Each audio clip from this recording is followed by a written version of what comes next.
racing. You wanted the best, you got them 4 abreast. Often imitated, never duplicated. The greatest show on dirt, the World of Outlaws.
This is the original eSport racing game.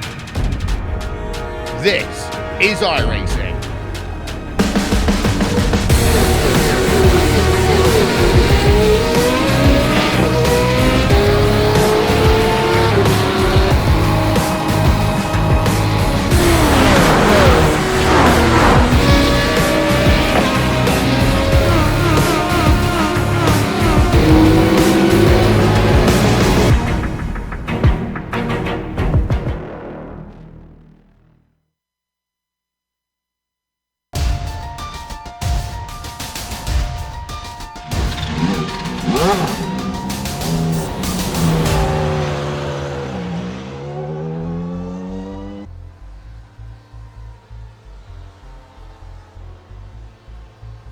The mice come out to play. Up until Silverstone, only Diaz and Acosta had won races this season. With neither of them attending round 6, the long-suffering Christopher Pfeffer stepped up to the plate and took his first victory.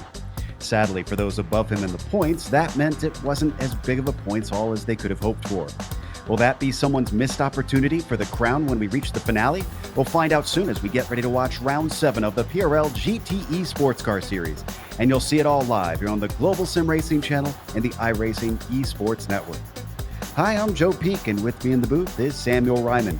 Behind the scenes is our director Sean Crackers Ambrose, and he's using cameras provided by Dougie Beard.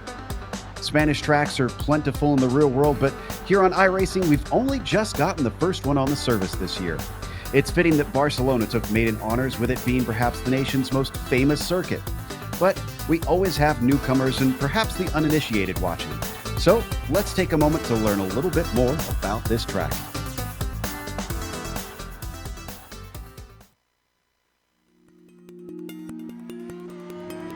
Welcome to Circuit de Barcelona. The home of the Spanish Grand Prix for nearly 30 years, it's easy to forget that this is a relatively recently built track in Europe. It's known for its long, sweeping corners and hosts the highest level of open wheel and motorcycle racing. Placing an emphasis on a good aerodynamic setup with high downforce cars, it's often overlooked that it offers plenty of overtaking for lower tier racing as well. In fact, most don't take into account that this adaptable track has 5 different layouts to choose from. These range from the nearly 3-mile-long Grand Prix version to the minuscule 1-mile club circuit.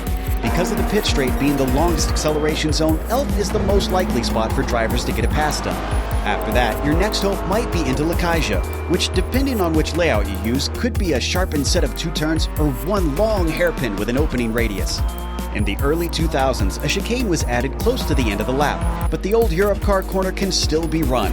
The Spanish fans have some gorgeous views from the many hills dotted along the track. And with the international fame this place has built over time, it's no wonder they're almost always full come race day.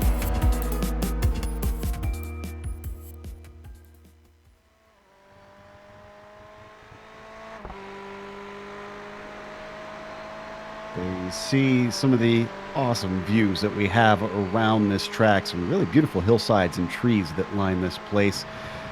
But Sam, the drivers aren't worried about the trees or the scenery. They're worried about the black stuff in between it. Tell us about it. Yeah, well, the Circuit de Barcelona-Catalunya is, I think it's a fairly new circuit, actually. It goes back to the early 1990s, and we're racing on their historic configuration, so Formula One fans rejoice. That means we're not doing that silly little chicane at the end of a lap. We're going flat out through that right-hand door. Probably not flat out in these cars, going to have to lift a little bit, but that should create for some good battles on down the front straight and a very fast pace of race here today. Joe, you and I were covering a touring car race here a couple of weeks ago, and we saw plenty of great racing during that race, and hopefully we're going to see more of that today. Yeah, looking forward to that. And we are actually, even though the graphic shows a historic course, we are actually on the GP course today. So sorry for those who don't like the modern Formula One layout that has the chicane in there. That is what we are actually running. There is reason to rejoice for this series because, as always, it's brought to you by SimMSA. Simulation Motorsports Affinity provides many consulting services, from completely customizing simulators to managing teams, individual drivers, and complete events. They're working hard to bring organizations, companies, manufacturers, teams, and drivers together at one place to support and promote sim racing internationally. They're also bridging virtual and real motorsports by providing a network between these two, involving sim racers, real drivers, teams, managers, engineers, and of course, motorsport fans alike. You can find out more about how you can get involved at SIMMSA.net. Today's broadcast is also proudly sponsored by ButtKicker. ButtKicker products create an incredible immersion and realism to every game. Feel every nuance and truly put yourself in the driver's seat. The winner of Division 1 here in the PRL GTE Sports Car Series will get a ButtKicker Gamer 2 or a simulation kit. Also, both drivers of the winning team and the team's championship will get a free t-shirt. Check them out at thebuttkicker.com. Let's take a glance at the championship.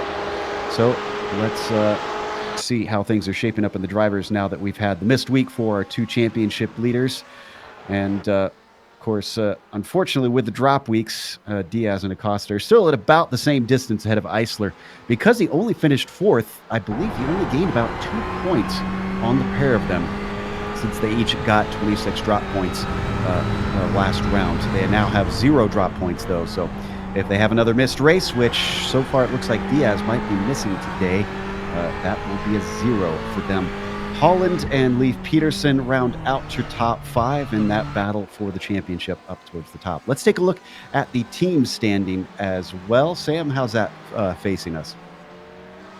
Oh, still close at the top, even after several rounds we've put on the board now between Punto CL Racing and Mivano Racing. You have a massive drop back to RSR eSport all the way back in third, but I'm sure they're pleased to be in third because they're holding on to that fairly snugly right now ahead of V-Power Racing, but that could all change within a race or two.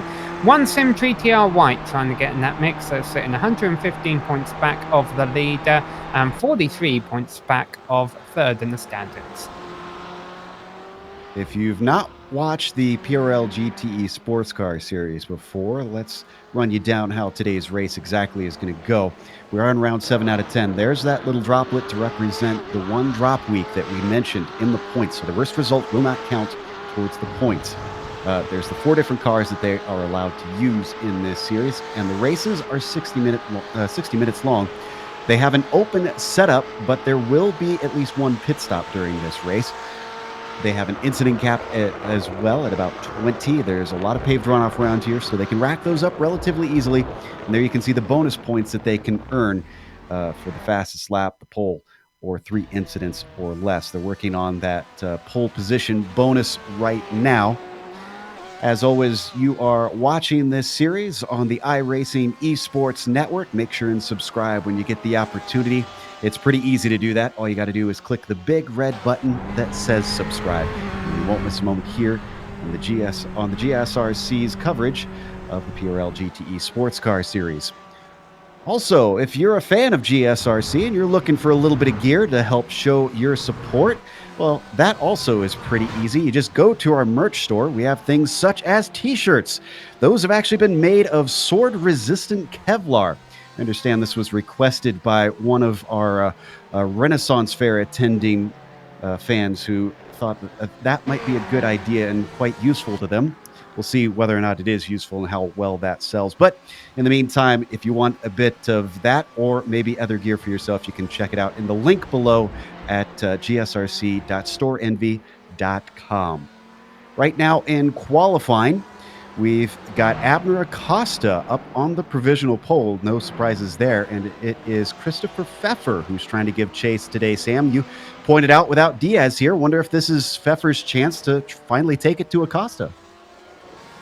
Yeah, it could be. It will be interesting seeing that battle. You mentioned how Diaz might lose out a little bit in the points at this round, and I was going to say, as Acosta actually getting involved in a little bit of an incident in track and qualifying right now.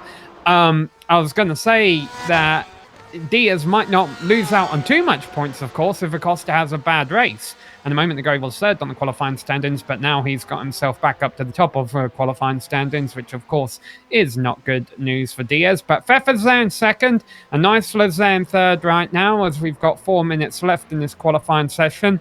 And you can see the track really throwing a few curveballs at these drivers, Joe. It's quite new on the service, so a lot of these drivers might not have raced here before. If they have, maybe only done 1 or 2 races, so this could still trick a few of them up today. Yeah, it certainly has its difficulties as we watch Pfeffer come across the line another time, but that lap didn't count. He must have had an offer. Maybe that was an out lap of his own. Bacigalupo, who unfortunately had a little bit of a run-in with Eisler last round. He got a speeding penalty when he entered the pits because he got bumped from behind. And right now he's sitting 6th. But before that bump, he was looking very good. So I wonder if he can come back and try and redeem himself here. His latest lap, also one that didn't count, it seems, for him. Eisler actually bumped down as well. Looks like Garrido goes up to 3rd and Holland falls to 4th. Yeah, things were looking really good for Eisler just a couple moments ago.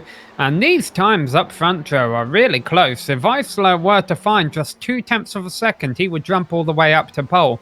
That being said, Abner Acosta ran a lap time in practice 0.3 of a second faster than his provisional pole sitting time that he's on right now. He's just gone back out there on a new set of tyres after having a minor incident on track a couple moments ago. He's got a clear racetrack ahead of him, so this will be interesting to see how low Acosta can set the bar, and that will definitely make him the guy to beat if he can repeat on this time.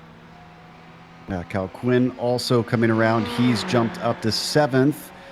But he's not going to jump any higher because he was, a long ways off of his last lap on that time by. So we come back to Eisler now as he comes out of New Holland and across the line. He needs to beat a 39.97, and it looks like another one that didn't count for him, too. Off track's already causing problems. Whoa, and Pfeffer takes the best lap. The 66 up to the top. Yeah, and that is the fastest time we've seen, not only in this qualifying session, but in this service session. It beats Acosta's practice time by a couple of hundredths. But like I said, Acosta's out there trying to set a hot lap of himself right now, as we see Garrido, who is sitting in 3rd place right now. Garrido's definitely been an interesting driver to watch throughout this season. Here's the number 77 car of James Hebb coming around the final turn. He currently sits all the way down in 15th position. A large field here, though, Joe. About 30 cars, so 15th, not a bad place to qualify. Yeah, that's solidly mid-pack. Now, Abner Acosta is coming back around, but he is right now stuck behind Dunnigan, and Dunnigan's going to pull off and let him through. So the number 5 has a clear track to try and pick up the pace, but was he held up by Dunnigan during that part? It wasn't faster, 39.9. So Abner still has to make up those 0.3, and this is going to be his last opportunity as we've only got 50 seconds left. Yeah, and the track temperature is 89 degrees Fahrenheit, so a little bit on the cool end here, Joe. It's fairly late in the day, virtual racing time, as I like to call it. We're actually qualifying here at 6:30 p.m. So I don't think this racetrack has lights, but fortunately, it's only a 1-hour race, so hopefully we won't have to worry about complete darkness. There's a couple lights here and there, but these cars have headlights, so not really too much of an issue. Horatio Quinn looking to come around through Lakaija, checking to see if any of our front runners are getting ready to finish their laps as the clock ticks down to 0. A lot of our drivers are actually abandoning their laps here at the end of the circuit. Carollo is going to try and improve, who's just ahead of Cal Quinn that we're watching right now, but Carollo does not improve as he has an issue at the end. So Cal Quinn comes across the line and also not going to find any more time on that lap. Leif Peterson instead down in 18th coming around New Holland. This has been a very tricky circuit for this qualifying session for a number of drivers. For him, it is an improvement of 40.7, and that's up to 10th. That's a big jump. And Acosta out of a final turn right now, talking about that cool track temp where he's had the second lap now to warm his tyres up, but he's been off track and it will not count. What about Christian Eisler? He's going to be the next one to cross the line. Comes up through Europe car and through the final chicane. Very tricky little corner when he's already not looking so hot through there. And in fact, he knows it. He's going to come into the pits and is going to settle for 5th place. Calkin pulling it to a halt too. So, yeah, a few drivers at the end of the session. Watch another car across the line here. A few drivers do opt to come down pit road when the clock clicks to 0, because you do have to make a pit stop during the race, and you want to see how much you can get out of that pit entry.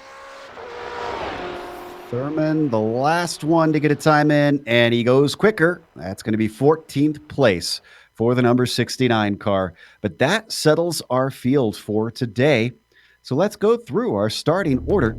It's going to be Christopher Pfeffer coming back after the victory to take another pole, his second pole in a row, actually. And that'll be a bonus point for him. Abner Acosta returns after his absence and will be in second. Third goes to Diego Garrido, who's also been away for a while, though he's caused a little bit of ire from some of the drivers.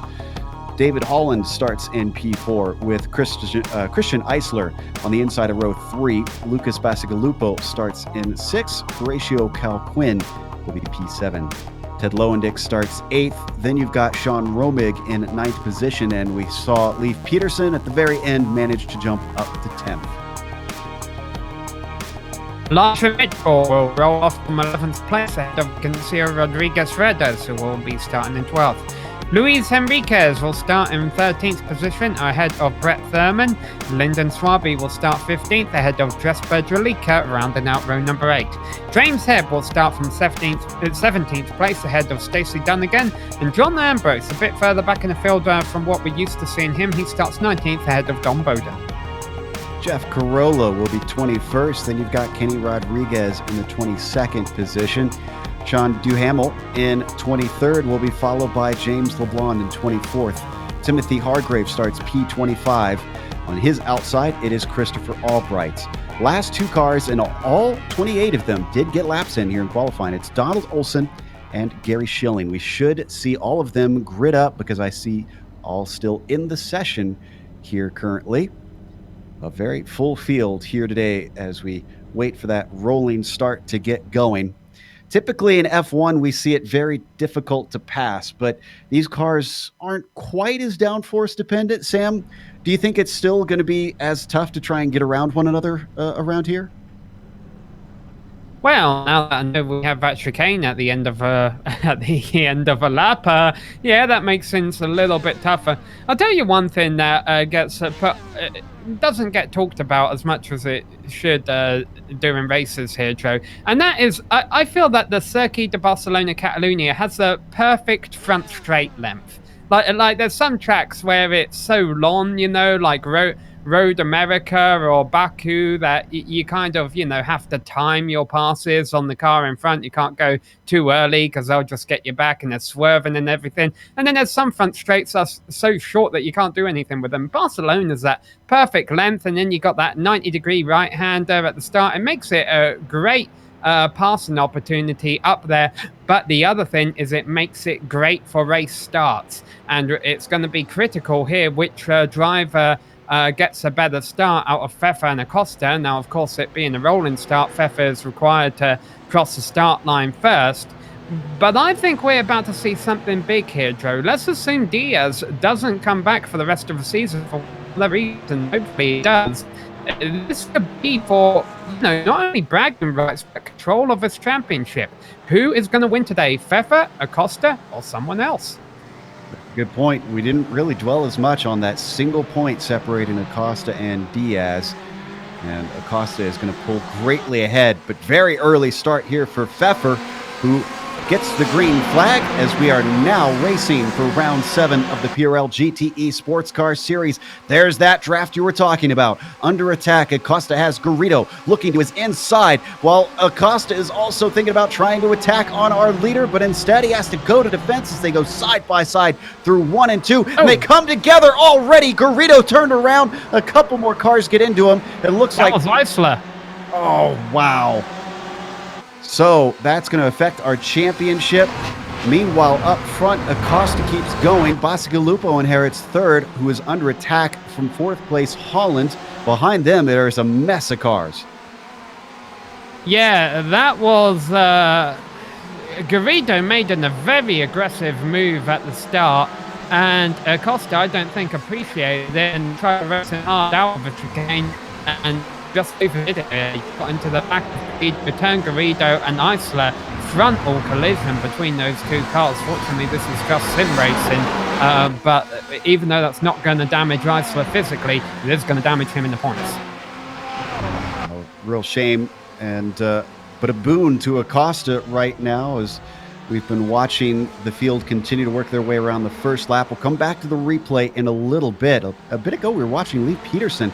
He's still fighting with Fredes. This is down for 8th position. Awful tight together as they come up to Europe car, and briefly it looks like Peterson's going to have control of that fight. Yeah, so Peterson leading through the chicane here. Now, one nice thing about these GT cars, of course, is they're not as aerodynamically dependent as open-wheel cars, so Fredes can tuck it right up the rear wing of Peterson, and if he gets the draft, he can try and make a move stick on the inside down into the first corner, but I don't think his run was good enough, and Peterson's going to hold on to that 8th position for now. The top 7 in front of him not battling for position, and a 1.5 second gap between our two leaders. Yeah, it really is the tightest where we're watching right now. Fred is going a little wide up through Renault. Eventually keeps it from understeering too far out and stays with Peterson as now they slow up for Repsol. Worth noting that both Eisler and Garrido did have to take a tow from that incident. And I think we've got that replay ready since things have calmed down a little bit. So let's take a glance, see if we can dissect this a little bit. I know we make a big deal about Garrido being aggressive and having a history of contact, but did he get turned? Is this more on Acosta this time, potentially? I think it is on Acosta. I think Acosta wasn't happy with what Garrido did to him down the front straight, but I mean, Garrido didn't really do anything wrong here. They rubbed up against each other. Now, of course, I don't think Acosta intended to turn his competitor there and cause a massive crash. I think he was just kind of racing him hard, saying, no, I want second position and I'm not going to let you have it. And unfortunately, they just got a bit too close. Yeah, watching that one from above like we saw there, it did look like a bit of a racing incident because Garrido could have gone a little wider out. And you could have argued that maybe also Acosta could have stayed tighter in on the exit of turn 2. But now that we come back live and we look at our leaders coming through 1, 2, and 3, you can see that Pfeffer is starting to repeat what he did last round. 2 seconds between himself and Acosta. Instead, it is Bacigalupo, again, hunting for a podium. Well, of course, Acosta could be carrying a little bit of damage. So some chaos and carnage throughout the middle of the field, which of course involved Acosta too. Maybe he might decide to short pit. Yeah, Dunnigan, I think, with an issue on Elf, the first corner. And was this Heb as well? Yeah, James Heb is going to get into Dunnigan. Although Dunnigan, wow, okay, so the comedy of errors here, because Dunnigan starts to slide and Heb outbrakes himself at the same time. And both of their mistakes meet in the same place.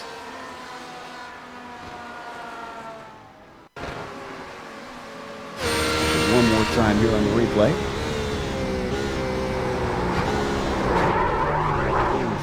Wow, and that was a pretty severe hit between them. Heb is still going. Dunnigan looks to be also rolling once again, so neither of them took a tow, but probably with some severe damage due to that.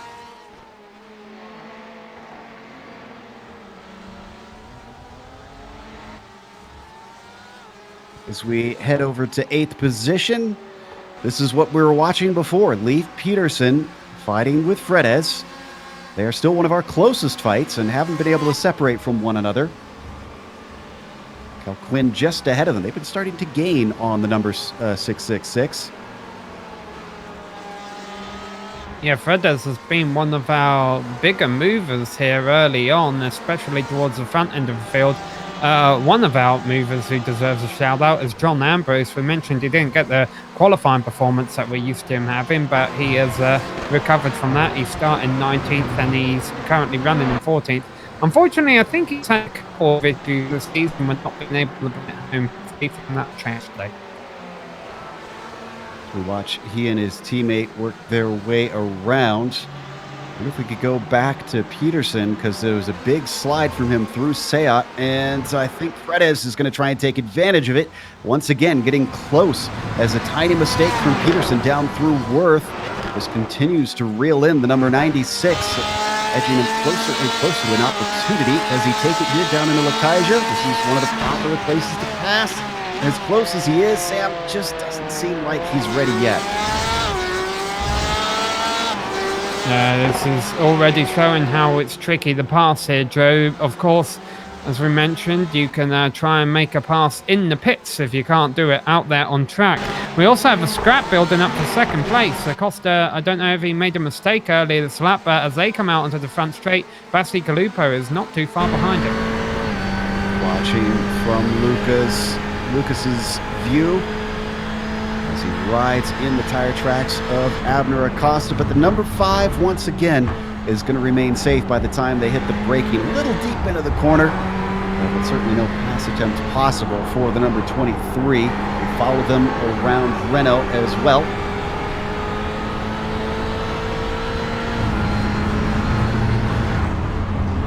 Yeah, so again, he's within striking range, you just can't strike really. Yeah, Acosta caught up a couple of tenths on Fev a couple of laps ago, and then he dropped back another half a second last lap. So it's wavering at about 2 seconds between those two. I don't know if that's Fefa being more consistent and Acosta making more mistakes or just the nature of racing. But right now, I don't think Acosta's going to be much faster while he's having to worry about defending from behind. The good news for Acosta is it certainly seems like drivers are struggling a bit to try and make overtakes today. So defense might be a little bit easier than offense. Something going on with Swaby here as he's in a battle with Bowden. This is for 14th position. Let's understand that recently we actually had John Ambrose get by Lennon, his teammate. So that promotes him to 13th now. I imagine that Swaby didn't really... as Holland is off. Sorry, one of our top runners just went around coming out of the final chicane, and he's trying to find his way back on track. Eventually he gets to the pavement, but look at how many had to go by him. Yeah, he was in 4th. He's now all the way down to 16th. That cost him 12 positions, and we're about to find out what happened.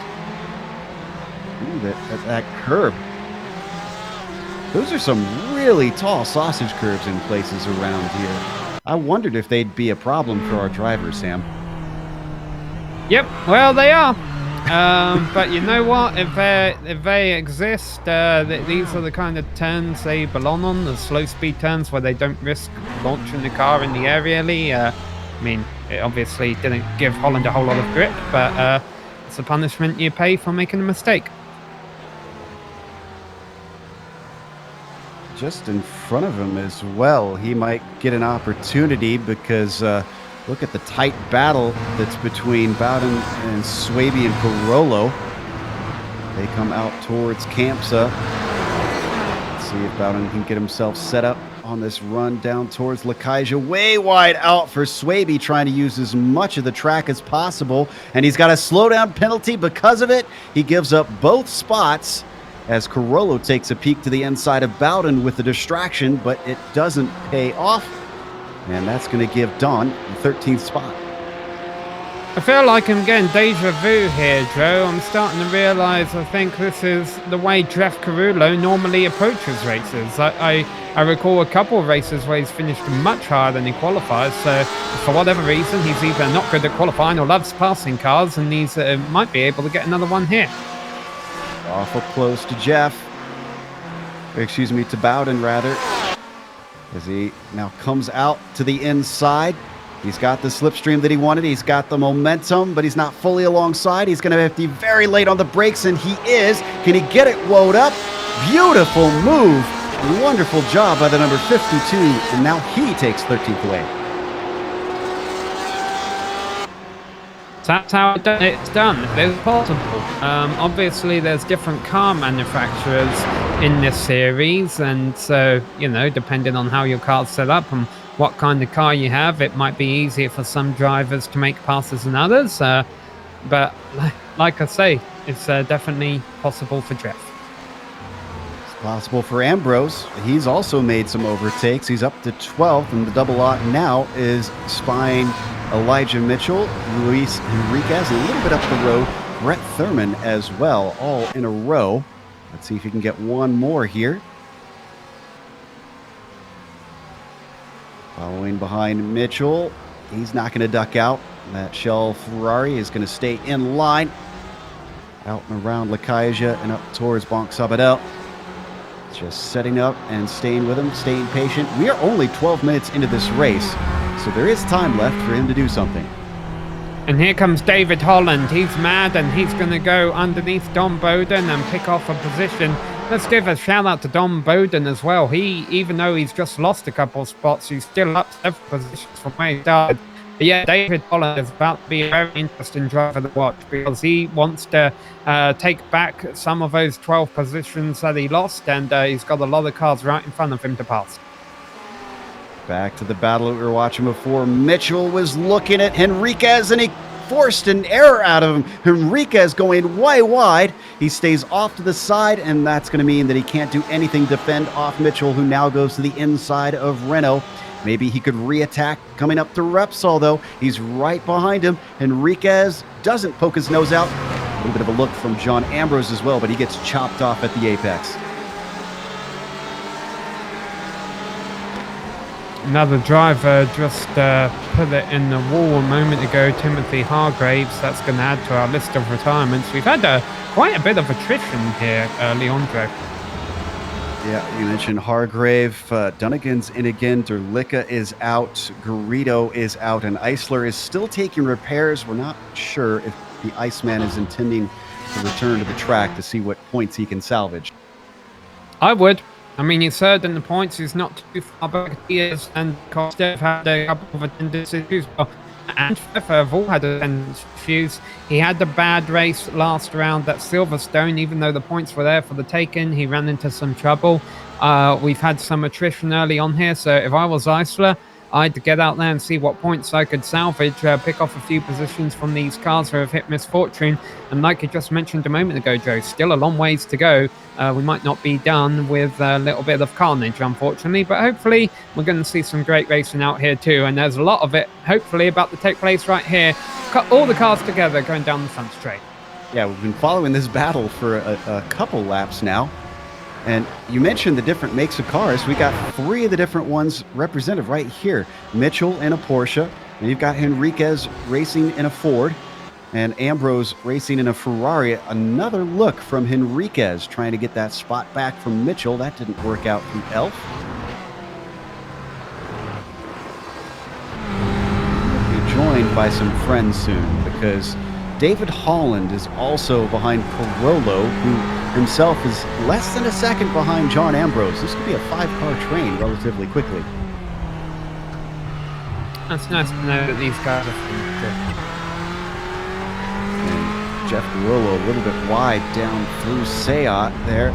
Obviously feeling the pressure from the Ferrari behind, who we ride on board with right now. Much cleaner there through David Holland, the number 18, continuing to close the gap. Set something up down through here. He's going to try and get a good launch, but it's just not there. Is in a part of the track. Oh, a mistake from Elijah Mitchell at the front of his train, and that's going to bottleneck them all up. He went way wide down through Lacaja. Henriquez couldn't quite squeak through in time, but look at how close they are to one another now. All 3 of them separated by less than a second, and John Ambrose now the one to make a mistake as he almost got into the back of Henriquez. That cost him time, and now he's under attack from Carollo.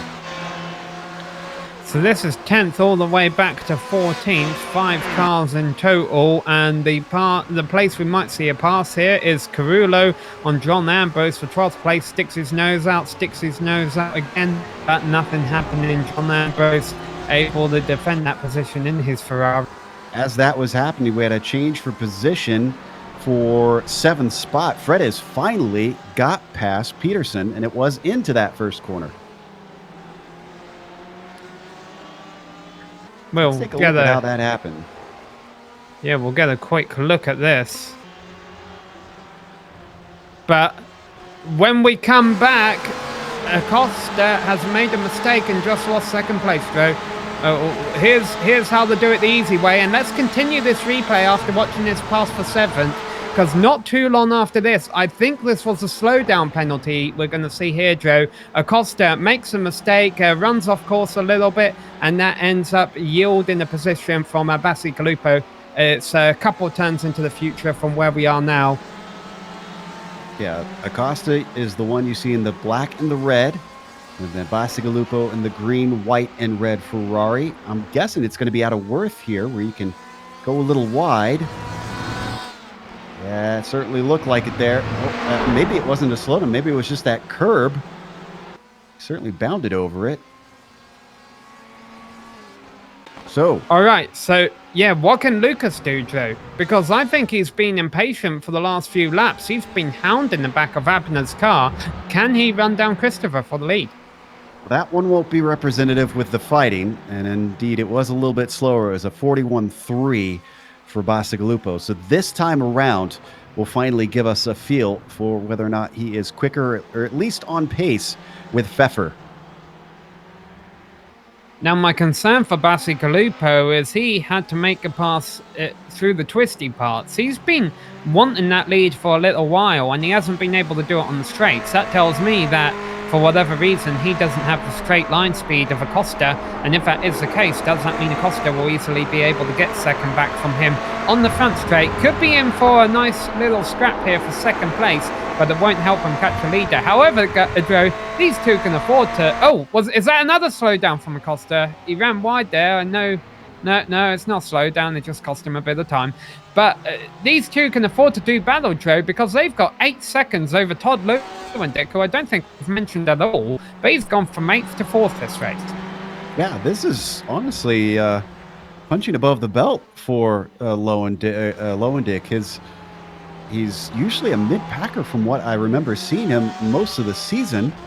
And a 4th place will be a huge haul of points for the number 172. And a podium might not be off the cards if something happens to the top 3. Speaking of which, checking the times this time by for Bacigalupo, a 40.7. That's actually not really any faster than what we've seen from most of his laps thus far when he was stuck behind Abner Acosta. Yeah, so good battle for second here. I think things might have spilled over in that mid-pack battle we were watching because David Holland's all the way back to 17th now, which is even lower than where he was after his first spin. I found the lap where it happened. I don't think we can get the replay. Oh, yeah, it was car contact. He got in it with Carollo, and it was into Repsol corner. Both of them went off track and returned. But it's been a sloppy day for the number 18. We have had a lot of drivers who have benefited from the sloppy days, Joe. I mean, Batti Gallupo, 6th to 2nd so far. Ignacio Fredes, 12th to 6th. John Ambrose, 19th to 11th. There have been some big gainers through all this carnage. I guess keeping it on the black stuff is one of the ideal strategies out here as we continue to watch Holland try to make up for that. And who was that off track? That was Rodriguez. He's going to lose the spot to both Carollo and Holland.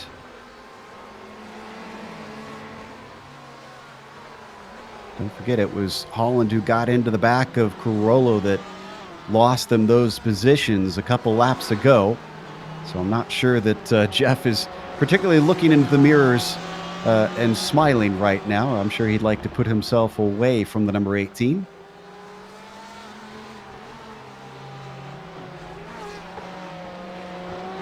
And we should be starting to get into the pit window now, if we haven't entered it already. This is a great run from Holland this time. Oh, as that is happening, Peterson loses another one. It's Cal Quinn this time who gets by. Leif Peterson not looking good on race pace. Yep, so that drops him back to 8th position. Cal can make that happen on the front straight. Yeah, we've mentioned in the past, Joe, that short pitting isn't always a desired strategy, as John Ambrose has just made a pass on Elijah Mitchell, but it hasn't stuck yet. He's on the outside as they go down the hill. Ambrose having to do it the long way around. He's a professional racing driver, though, so he should be able to pull this off, and he's going to be able to pull this off. Gets a nice run out of a corner, better top-end speed, and beats Elijah Mitchell, but goes wide. Could that be a slowdown? I think he's safe.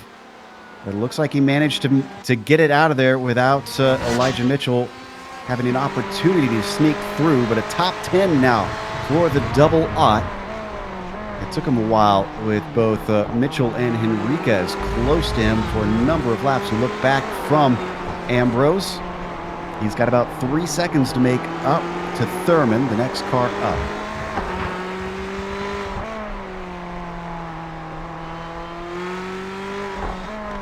Still not seeing many in for, or anyone, if anything, in for an early stop. Already in these first few corners, Ambrose looking like he's starting to pull away. But what about Peterson? He might want this spot back, and he's certainly looking close to Cal Quinn. He's coming up to him, but he's going to duck back to the racing line as Cal Quinn takes a slightly defensive early turn-in down into Elf. Calkin running where he started in 7th. I think it's a rarity today of cars left where he started, but holding down the fort pretty good down there as the track really under heavy shade now.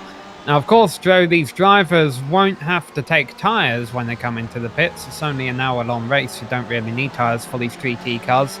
And it's a cooler track, you know, when you're stopped stationary for 10 seconds, your tyres will lose their temperature. That could create a couple of spills when they come back out onto the track after their pit stop. Again, don't think we'll see many people short pitting unless they think they're being held up or if they've got damage. Acosta hasn't elected to short pit. But what about this? As we continue to watch the scrap between Calkin and Peterson, if Peterson feels that he's being held up, does he come in at the end of this lap? Well, they're getting close to that pit entry, so let's watch. We ride on board with Leaf, still chasing down Horatio. The 666 is now going to take it through Europe car into the very tight, slow chicane that we've been watching these cars struggle through. Neither of them heads on in. Ever since Bacigalupo got second, Joe, he's been losing like half a second a lap to the leader, but we'll talk about that in a moment because that battle was still brewing. Peterson getting alongside Cal Quinn here, Joe. Yeah, up along the outside as Cal Quinn goes defensive down into the first corner. And he's nice and tidy under the braking, so there's not going to be an over-under opportunity for Leif Peterson. Don't look now, though. Behind them, you might have seen a green and black car start to get closer and closer. That is Brett Thurman, who is stalking them and considering whether or not he could maybe get involved here. He's probably one of the drivers that has had the quietest race today. We'll keep on these battles in the midfield, but I just wanted to mention about Bacigalupo. He's been... Whoa, here we go. Bit of a mistake down through Seat there as they now work their way towards Worth. And still Peterson not able to do anything with it, but this continues to bring Brett Thurman closer and closer out through Campsa. Kaufman maybe going to open the door again for him. No, he's got the car underneath him now. That Ferrari nice and solid. And looks like Peterson's going to have to try again later. Yeah, all right. Maybe these drivers can keep not battling each other, going through the twisty parts for me, the finishing point here. Bacigalupo has been losing about half a second a lap to Pfeiffer ever since he took second. But interestingly enough, he's continued to pull away from Acosta. Acosta's not been able to match it at all. Now I finally got my point out as this a battle for the midfield comes onto the front straight. Let's see who makes the pass this time around. I think they've separated themselves. We've jumped back to Holland because he managed to just get by Swaby recently. Don't need a replay on that one. That was easily done down in Lakaja. Back on Peterson now. Once again, it looks like Thurman just steadily making gains. He's down to 0.6 of a second now. We could see the mirrors from Peterson from up here. We could definitely see the number 69 start to get bigger and bigger. Yeah, 11th place might soon be 4 over. Elijah Mitchell holding it down right now. Luis Enriquez thinking about what to do about it. Wow, Peterson got awful close to the back of Cal Quinn down through Seat. Now hitting Worth. This has been another struggling spot. A lot of drivers having problems exiting. Not so for these two this time. Peterson in his Porsche looking like he's at least getting the grip off the corners with all the weight on those rear tires, especially right there. Wow, very wide for Cal Quinn. Obviously starting to feel a little bit of this pressure.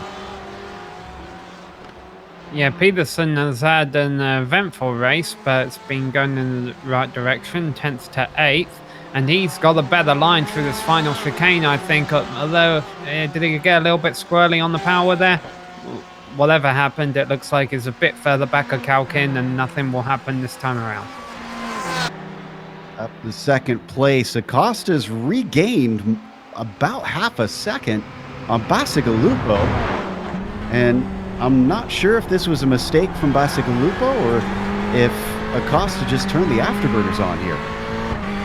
I'm gonna say the second, Joe, because like I say, ever since Bacigalupo got second, he hasn't been that fast, and I was surprised Acosta wasn't hounding him, saying, okay, let's have me back at the front of his train again. But now Acosta's finally got his car back under him, and honestly, at this rate, he'd be my favourite for second, because he seems to have had done a better job of it.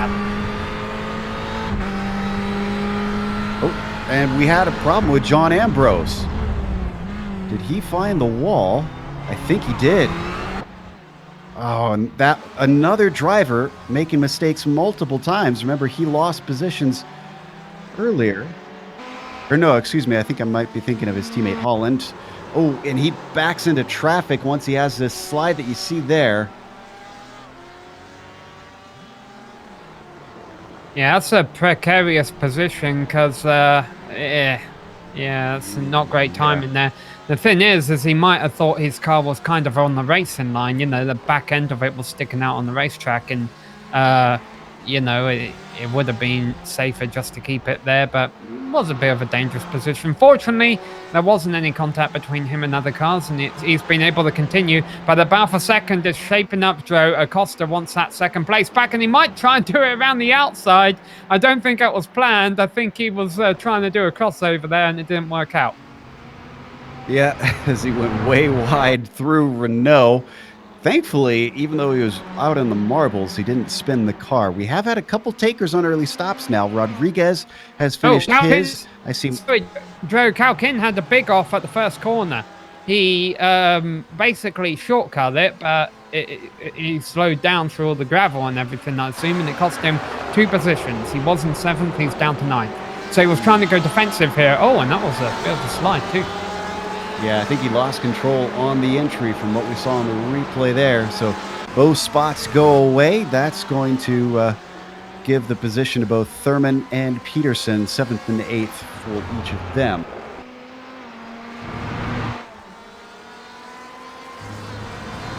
Definite damage on the hood of Calquin. In fact, there is no hood on Calquin that we saw there in those shots.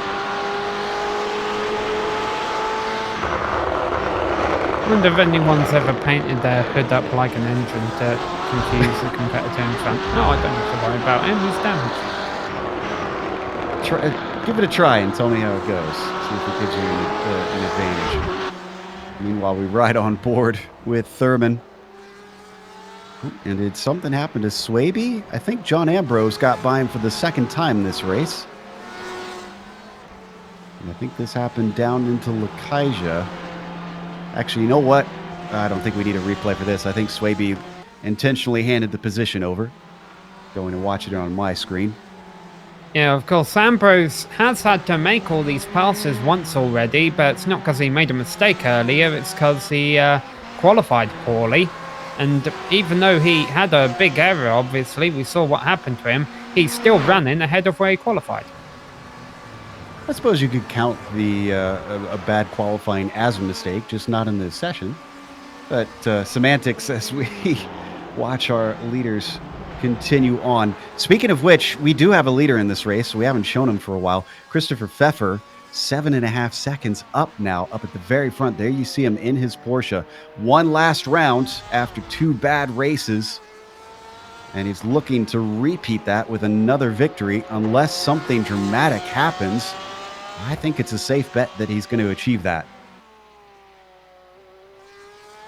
Speaking of drivers who could be fighting for points, let's give a shout out to Christian Elster because he has gotten back out on track. Now, I mentioned this was a good decision because we had some attrition early. He'd be able to gain a couple of positions. The bad news, Faisal, is that attrition has not continued. We had a very ugly first 10 minutes where everyone was saying, hey, I don't want to finish this race. And then since then, people have been like, oh, well, I'm halfway through it now. Let's finish this then. And it's been nice and clean. We've had some great racing. It's good news for us, not good news for Faisal, who's stuck back in 26th place. And it looks like Calquin finally got the spot back from Thurman. This took a couple corners to happen, really. Started with Thurman going wide through Lakaija. And I actually think he got a slowdown penalty from it. There you see the very tail end of it. And he's to the inside, I think, trying to serve it. As there goes Calquin, and eventually he pulls off to the side, and it's easy pickings for the 666.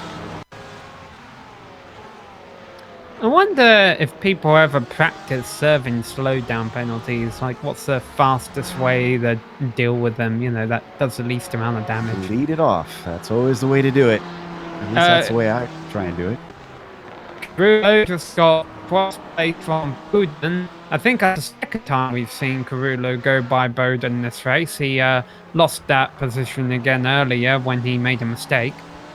A simple, nice out-braking maneuver into Elf for Carullo. That gives him 12th position. As we come back to Christopher Pfeffer, we're now down to 26 minutes left to go. There is still time in the window for pit stops. And as such, he's going to continue on. But it's getting tighter, and eventually he's going to have to bring it in. In fact, pretty much everybody will, because we've only had Mitchell and Rodriguez. Just 2 of them have pitted thus far. Yeah, if I recall from last race, Joe, I think Pfeffer did a very good job at not only dominating the race, but saving fuel as he did at last race. So we're probably not going to see him in anytime soon. This is true as we check out the battle for fourth now, just off the podium. They've continued to fall away. Low and Dick, your lead car there, with Fredes just behind him. It was Fredes fighting with, well, initially Peterson, I believe, long ago. And now has set his sights. No, excuse me. It was Romig and Lowendick, not Fredes. Excuse me. I was looking at my timing and scoring wrong. Romig, who was chasing him, and is within a second of the 172. But Lowendick, having fallen off by about 12 seconds, this is about the highest he can hope for, again, unless we get something unexpected from the top three. Yeah, I'm sure after starting 8th, though, he'll take a 4th place.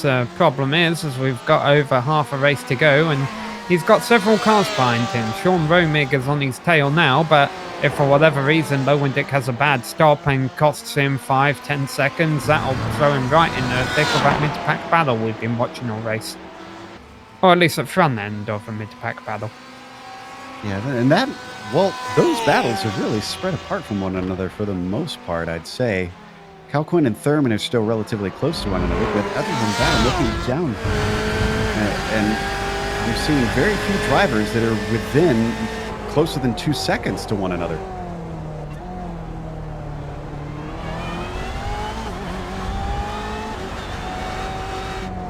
Riding on board with Thurman now. That is Horatio in the 666 up in front. To give us an idea of just how slow these cars have to work their way through this chicane. Clipping, just barely clipping those curbs. Thurman trying his best to flirt with the sausage curbs. And back onto the front stretch. I wonder if Calkin even knows his hood is missing. His car doesn't seem to be handling any worse for it. For this being an aero track, I guess these cars really don't need that bit to go just as fast. There's a great tweet on Twitter last week from Dale Earnhardt Jr., a former NASCAR driver. There's a photo of him racing at Martinsville, missing a whole front right fender once, and he said, "This made the race so much easier. We didn't have to worry about our front brake temperatures at all." It's one way to look at it, I suppose. And looking up and down to see who have been some of our hard chargers. Carollo, I feel like, might have earned that one, who sits in 12th. Started in 21st, and he did put a qualifying time down.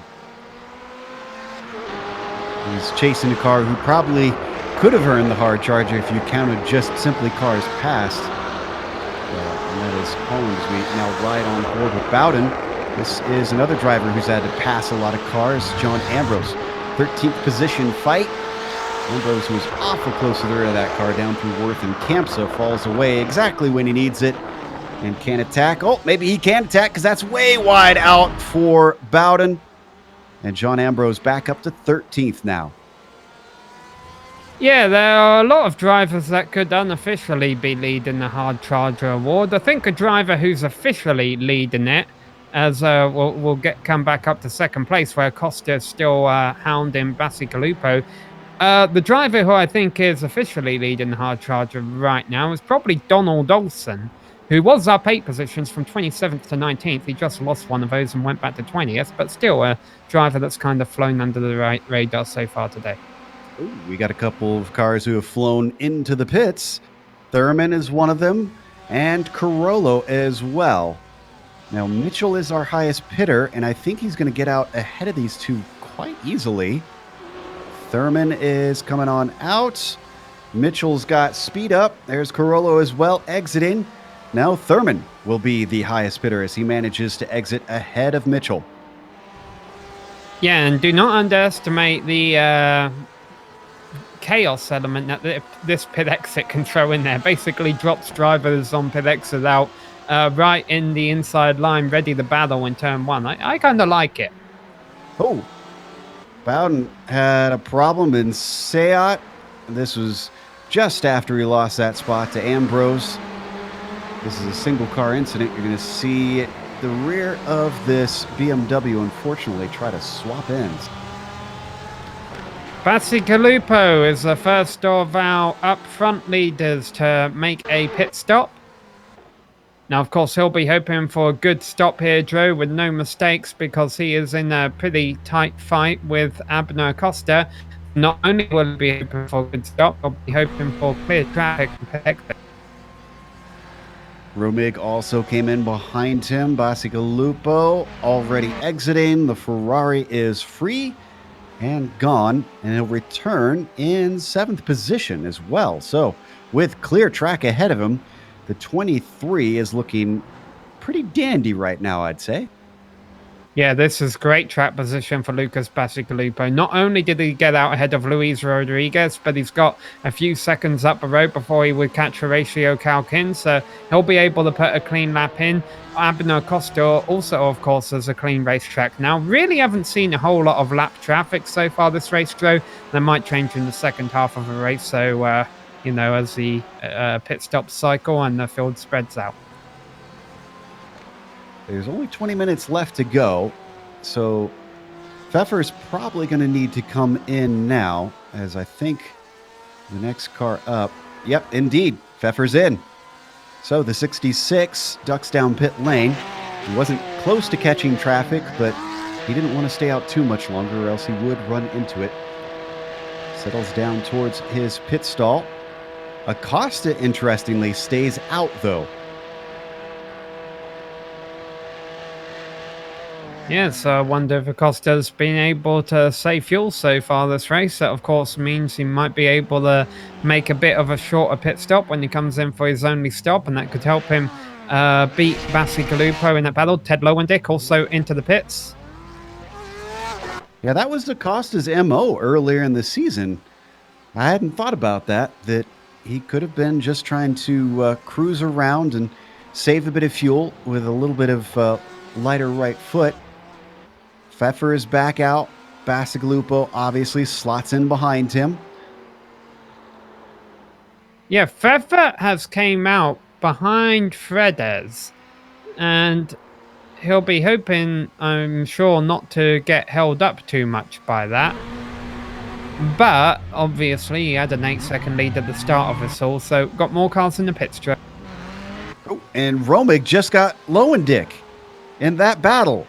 I believe it was Ted who was in front of him before the pit stops, and that has leapfrogged around. So that should effectively give 4th to Sean as they work their way around Repsol now.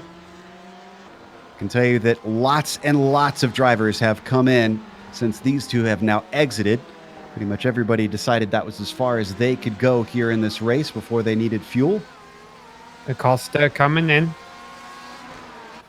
All right, so here's one of the top battles we wanting to watch, Joe, is Acosta versus Bacigalupo. Acosta's had a clear track. As long as he has an okay stop, he should be able to take less fuel than Bacigalupo might have done, and maybe pull away by a second or two for second place.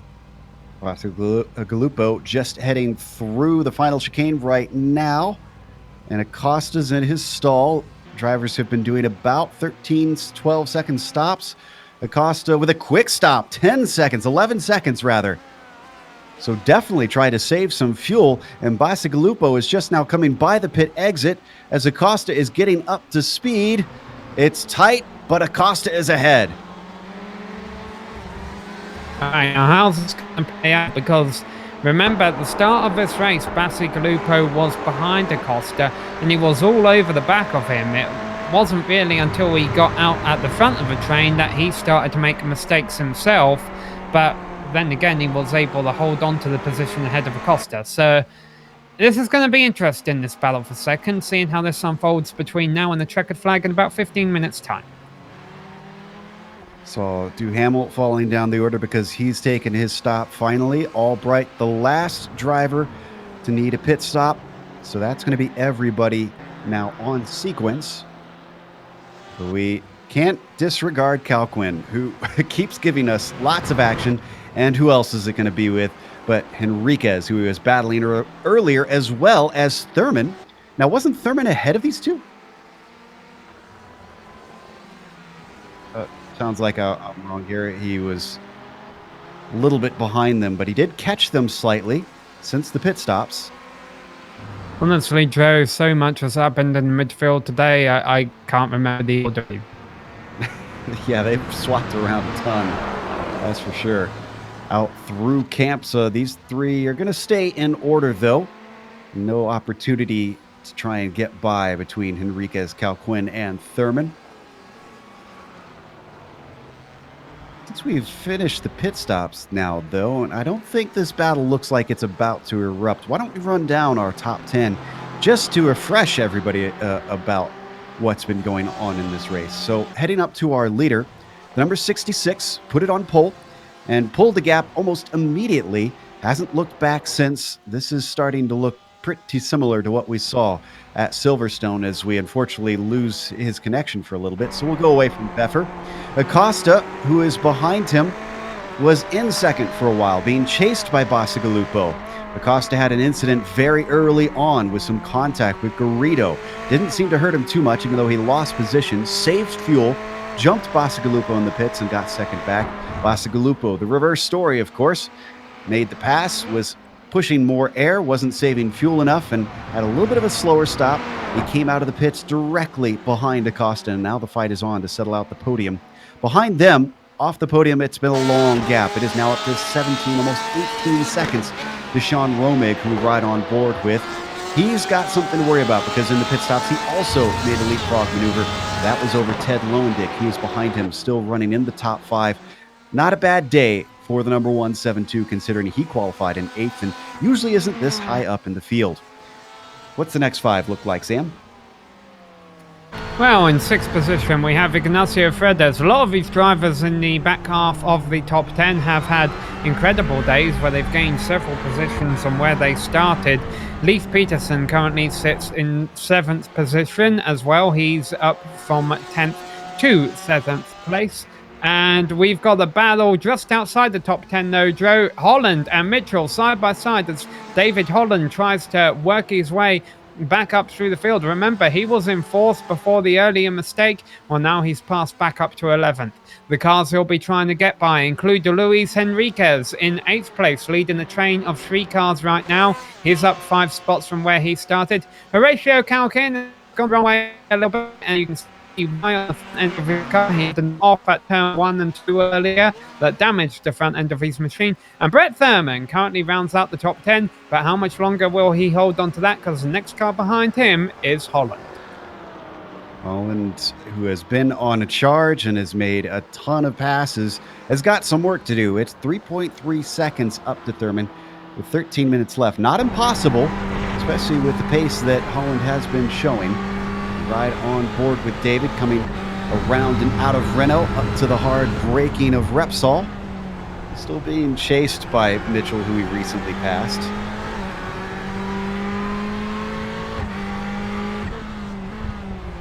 They've got behind them, this is worth a mention, 3rd in the championship, Christian Eisler still out there. 16 laps down from the leader, 14 laps down from the next car up. That's Stacey Dunnigan. I'm pretty sure we have less than 14 laps to go, so at this point, Christian probably will want to either park it or be sure to stay out of everybody's way, since there's not much more he can do.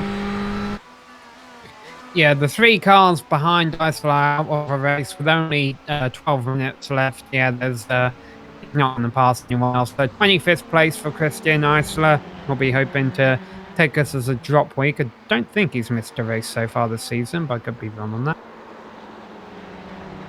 I don't think he has either. And the answer is no, he has not. This will definitely be his worst result. Up until now, consistency was his friend. Even though he hadn't won a race yet, he was, I think he was every race in the top 5, I want to say. Certainly was looking good. But we've been watching this battle that is also looking good. Acosta leading Bacigalupo. The good news for Lucas, Sam, he's done this once. He knows how to do it. The question is, can he execute? Yeah, well, the bad news is he only did it because Acosta made a mistake. I feel that Acosta Bacigalupo wasn't able to make a pass down the front straight earlier. That tells me Acosta's getting a better run down that front straight, or maybe has a better top speed with his setup or his car or whatever. And that's the kind of mistake Bacigalupo needs him to make. So Acosta just needs to try and not do that for 11 laps. Now, last time it was down through Worth that he had that happen. Bacigalupo now within about a car length through this slower technical portion. Oh, and he's going to make a sneak attack, and he gets through down into the chicane. What happened there? It almost looked like Acosta just gave it to him. Oh, well, hold on. Let's see what happens here, because is Acosta going to get him back down the front straight? He's going to have a slipstream. He's tucked up behind him. He has a bit of a top speed advantage, but he's running out of racetrack, and I think Bacigalupo will beat him into turn 1. He goes defensive just to make sure, and the number 23 stays ahead for now.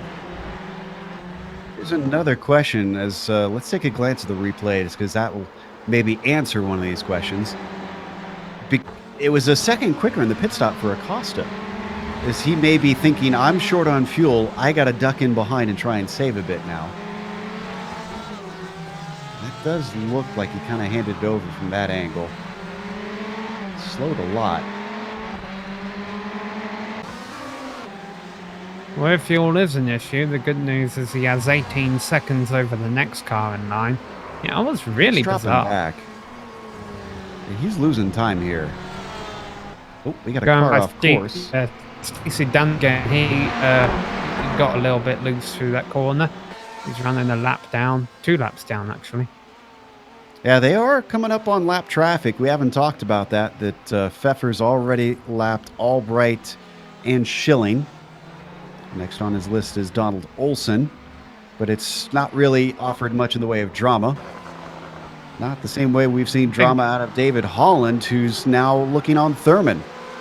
Yeah, I think this is the next battle about to happen, just because of a pace difference. Nothing against Thurman, but Holland should be up there in the top 5 if he hadn't made a mistake early in this race. Here's a potential passing opportunity. After this right-hander, Thurman gives the apex a bit of breathing space. Holland doesn't. He runs right up on it. No, not going to do anything here. He's going to wait his time, wait around to the front straight, or maybe even that final chicane if he's watching our broadcast off to the side and he's like, oh, I can do that.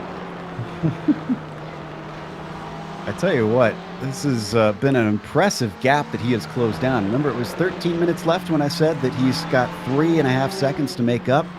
Well, it's only 9 minutes, little less than 9 minutes left as he almost makes contact with the back of Thurman. That's how you don't make the pass through the last chicane. Yeah, and you see that way too... did Thurman get slowed down? No, he's just gone all the way over to the side to try and break a draft, yeah. Yeah, there's something that annoyingly happens way too often, even in Formula 1, professional Formula 1 races. The drivers get way too close to the car ahead, going through that chicane, they have to back ride out, and then they can't make anything happen down the front straight. So, honestly, that's a mistake on Holland, and he's got to try and not do that again. And he's going to remake that time up. He was a lot closer when we first joined this. And it's now down to 0.4 of a second. Not missing anything up at the front. This is our closest battle here within the top 10, or what will be the top 10 for Holland, at least, if he can make the move. And down towards Worth. Tiny little kink in the braking zone for these cars, and then accelerating back up the hill, and there's the pace difference right there as Holland once again making himself very large in our gearbox cam.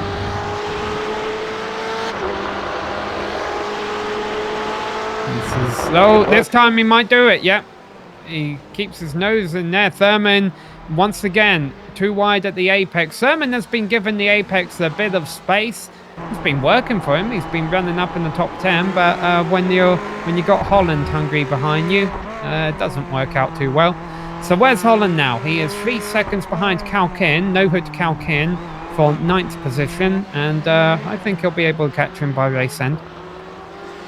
Yeah, if the way he caught Thurman is anything to go by, 6 minutes should definitely be enough time.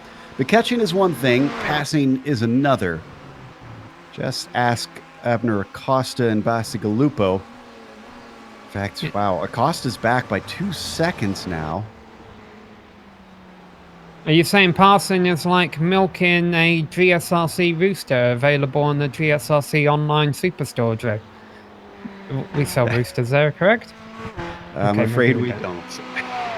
Gonna get us in trouble making up products.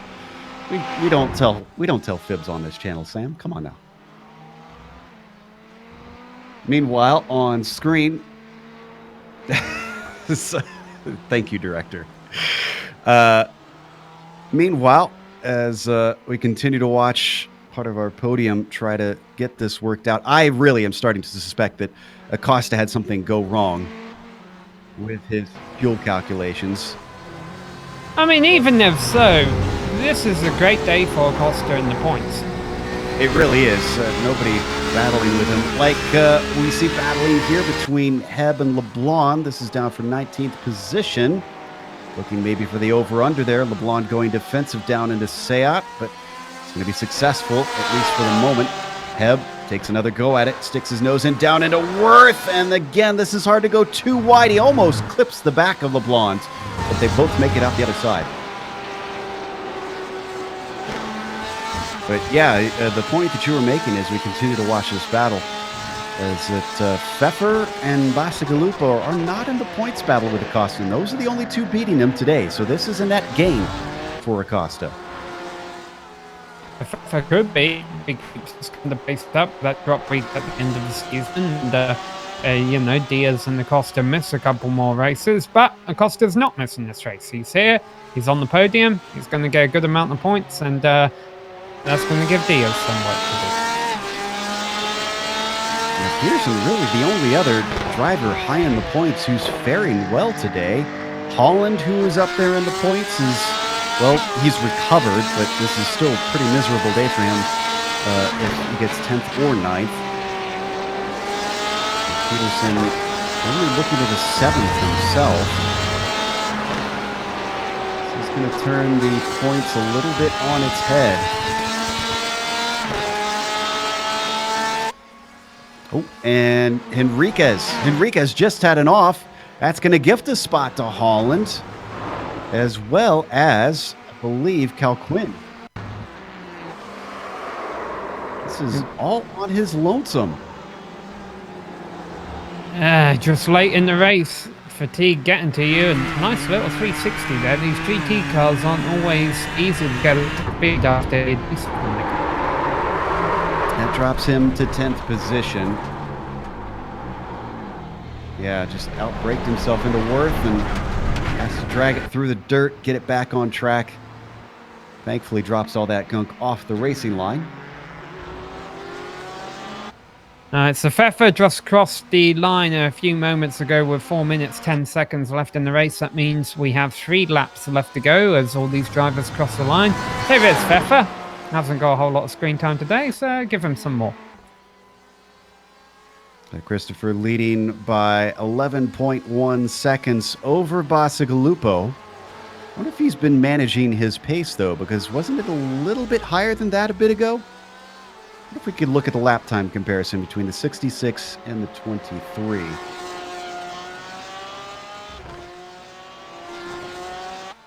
Don't think it's anything that could affect the finishing positions right now. There you see up on screen right there.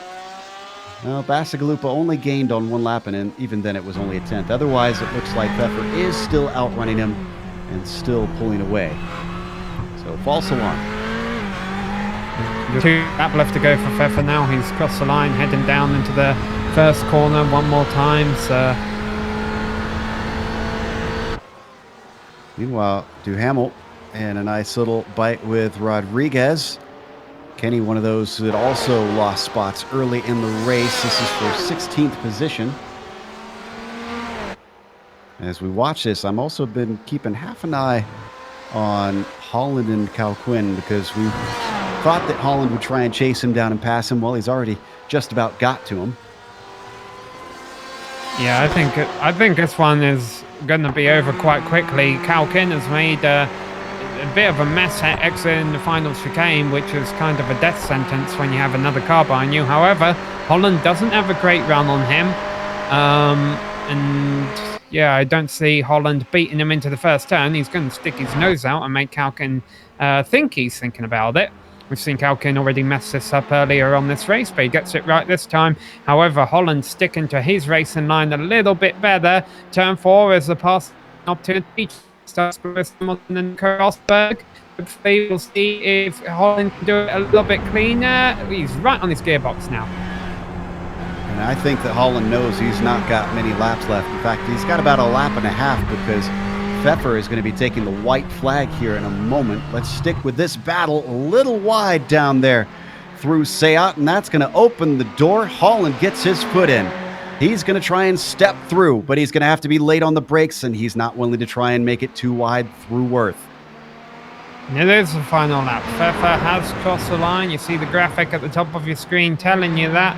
But let's keep our eyes on this because here's another passing opportunity. Holland says, I want to go down inside. Kalkin says, too bad. I'm in front. I'm on the inside, but Kalkin a bit early on the brakes. Holland going to try on the outside. He's got to be careful. Kalkin doesn't overshoot the turn. He doesn't. Holland takes the position, and that is 8th place. Wow, what a pass from Holland. He's still got it. He may have fallen back down the order a couple times, but that gifts him 8th, and that's as high as he's going to go. Especially with him getting the white flag and there being 13 seconds up to the car ahead, because this man right here, Pfeffer, is going to say it's all over now. The clock has finished as he comes through Worth to finish the last half of a lap here today at Spain. Go ahead. I think Holland's best bet, actually, is the guys in 6th and 7th tangle, because that's one battle we still have going on the final lap. Acosta as well. We kept playing it up as though this isn't a good race for him. Well, I don't think it matters. It is damage limitation. He's still going to gain a gap in the championship. Pfeffer, if only he had showed up for the first 3 rounds, certainly looks like he could have been someone that was there to battle with Acosta and Diaz all season long. Took him a little bit of an adjustment to get used to the league, but I'd say he's used to it now because it is his 2nd win in a row and only his 4th race for Christopher Pfeffer. Headlights still work too. Bacigalupo is going to get 2nd place after missing out due to his speeding penalty last round. And then Acosta has to fall for 3rd, unfortunately. A bit of a mistake from Peterson. Got a bit of oversteer a couple of turns ago, Drew, and I think that will cost him 6 to Fredes. It did indeed. Fredes is in 6th, and Peterson not able to respond in time. Cal Quinn now trying to hold off Henriquez. Oh no, and they both go around with a little bit of contact. Line. And that was Mitchell who got into him. Thurman who had a little bit of a touch in there too. Wow, couple corners to go and disaster for a number of drivers. Eisler letting them through as he is laps down and doesn't have involvement with it. Carollo is going to take 13th. So that Cal Kim was the one who came off worst of that. I think he was in 9th and he dropped to 13th place. Last of our cars on the lead lap: Ambrose, Bowden, Rodriguez, Duhamel, Swaby, LeBlond, and Heb. So none of them battling. Let's take a quick look at the replay. Looked like the lightest of contact maybe between them. Yeah, just a tiny touch to the back. Yeah, and then the problem for Henriquez there was that he was parked in the racing line, and fortunately that wasn't a lot worse than what it was. Well, that is certainly going to raise a little bit of ire with it being right at the end and costing both of them positions. But we're going to come back after a short break here on the Global Sim Racing channel. We'll come to you with our unofficial results as well as driver interviews. But on screen, we're going to let you see all the upcoming races here on the GSRC.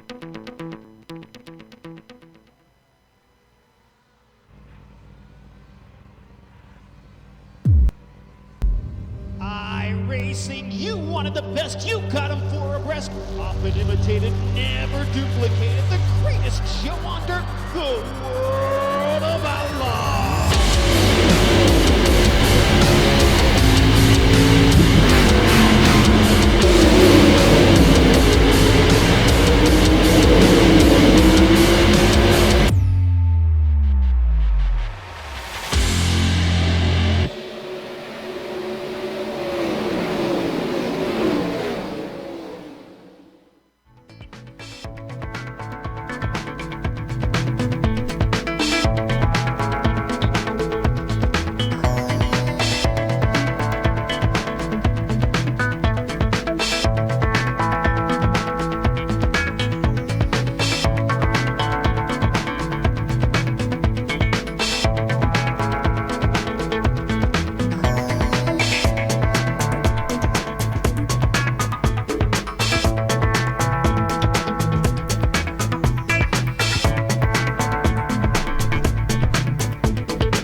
Back to Barcelona. We just watched round 7 here in the PRL GTE Sportscar Series.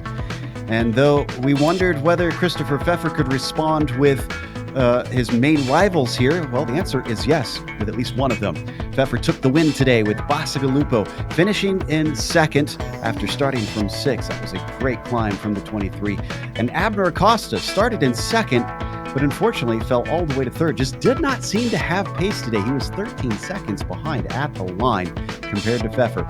Sean Romig, boy, we haven't really boosted him as well as we probably should have, from 9th to 4th for the 72, even though we also promoted the great drive from Ted Lowendick down there, taking 5th position.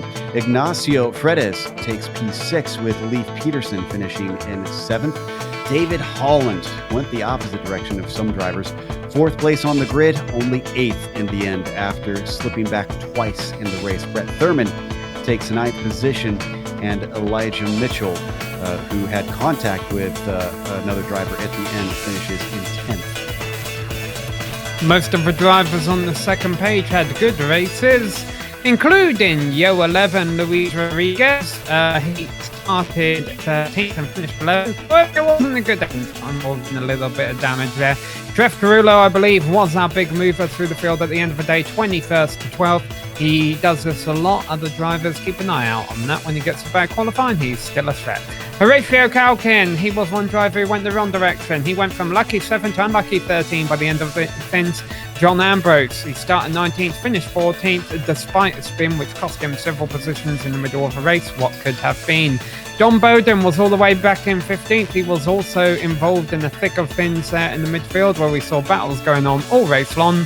Kenny Rodriguez, 22nd to 16th, a good race for him. And behind him, from 23rd on the grid, was Sean Duhamel, who came home in 17th place.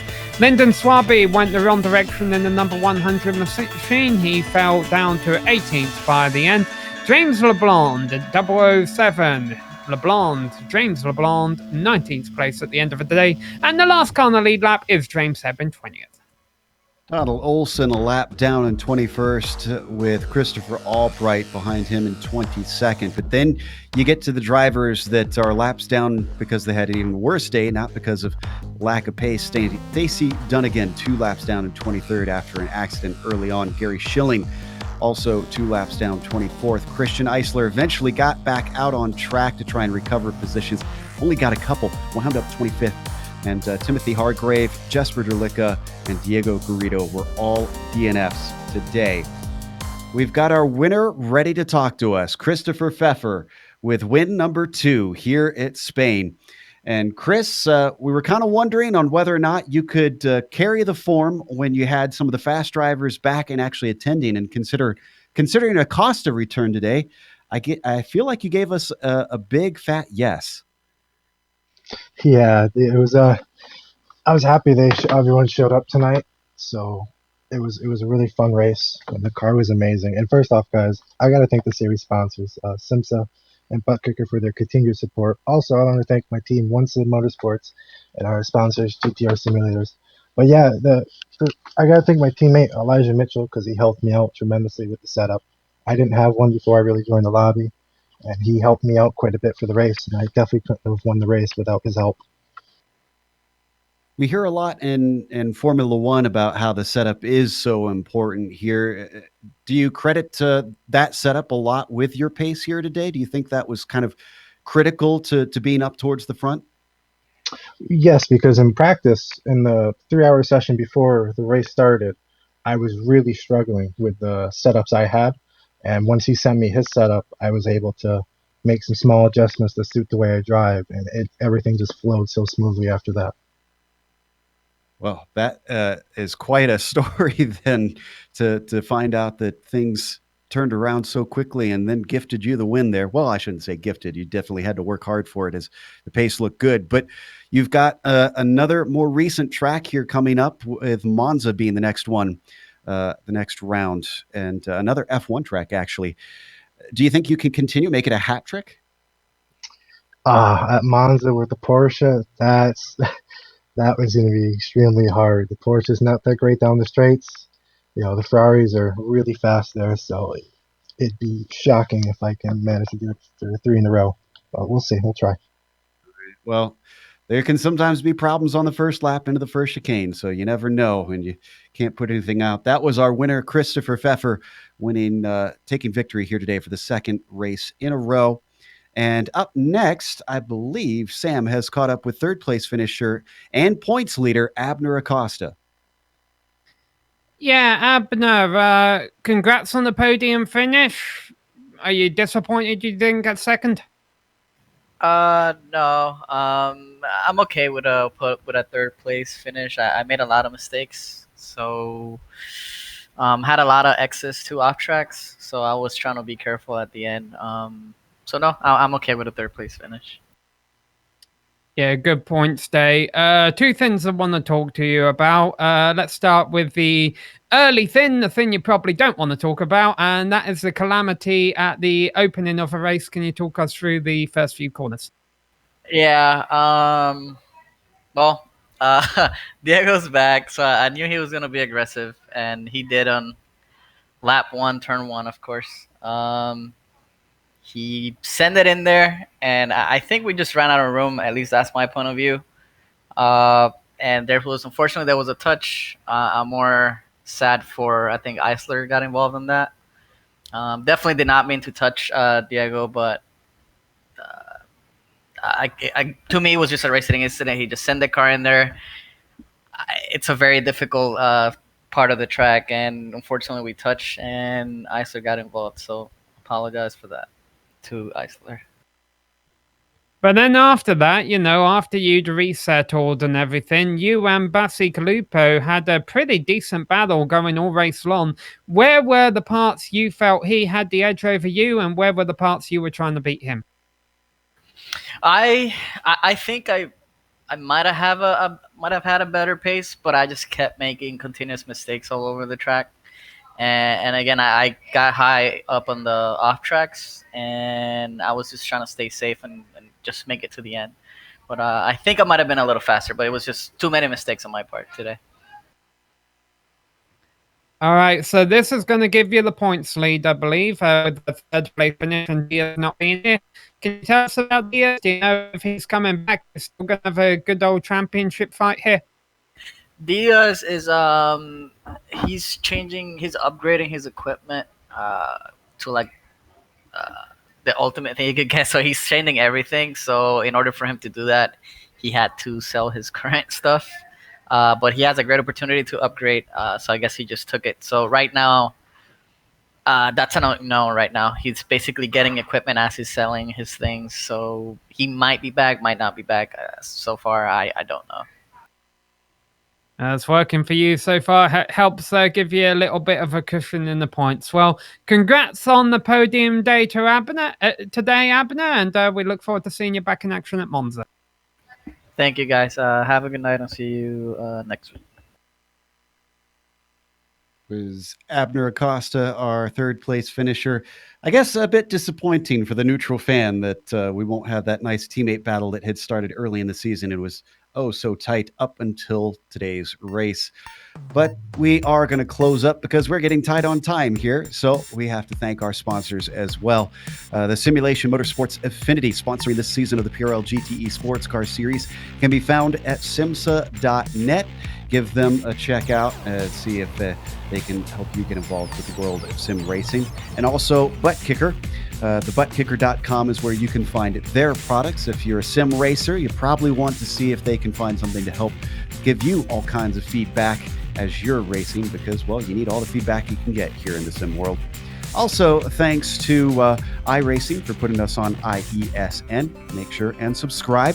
Again, all you got to do is click the big red button. It's that easy, and you won't miss a moment here on the iRacing eSports Network. Thanks to the companies that provide the software and the hardware for our broadcast. They're listed here on your screen. And additional thanks go to June Lalonde, who provides our wonderful music. See the screen for how to get a hold of more of her great work. Thanks to the team today, Sam, Sean, and Dougie. And of course, a big thank you to Rim Ambrosi, who is spotting for us behind the scenes. If you'd like to find out more about GSRC, including upcoming races, you can find it at globalsimracingchannel.com. You can also check us out on social media. Our Twitter is at GSR Channel, Facebook, Global Sim Racing Channel, and Instagram at GSRC_Graham. And if you'd like to support the channel, go check out our merchandise store at gsrc.storenvy.com. The link is in the description below.